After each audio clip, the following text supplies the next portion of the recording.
السادة البطاط هم سادة حسينية من ذرية الإمام زيد بن الشهيد زين العابدين، فهم سادة صلاة وحسينية.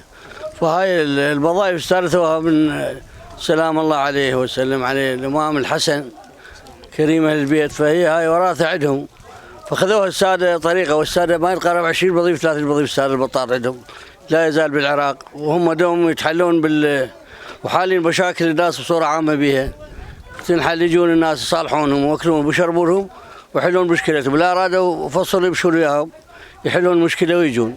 زين سيد، احنا اليوم جاي نشوف في مضار السادة البطاط انه مضيف حاليا قيد العمل، شنو راح يضيف للسادة البطاط وشنو الأعمال اللي راح يجريوها؟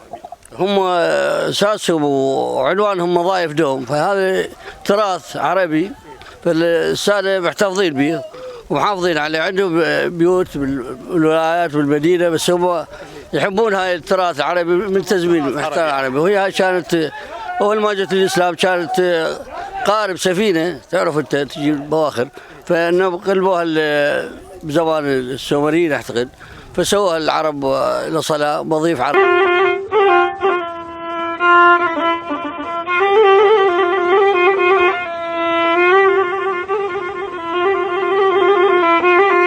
وسهلا بكم بحضوركم في مضايفكم السادة البطاط، وهذا مضايف عامة إلى العراق جميعا، وإن شاء الله مضايف السادة البطاط عامرة جميعا في محافظة البصرة وفي العراق جميعا، وحتى يمكن بالخارج مضايف للسادة البطاط، وهي إن شاء الله تميز العروبة وتميز الأخلاق والسمعة والجهة الوجوه، إن شاء الله كلها موجودين. السادة البطاط مضايفهم عامرة بإذن الله إن شاء الله. وهذا مضيف السادة بالسيد علي البطاط، السيد طاهر، سيد لطيف البطاط، ومضايف عامة إلى السادة البطاط، وليس خاصة وللبصرة وللعراق والكل إن شاء الله سمعته في الدول السادة البطاط.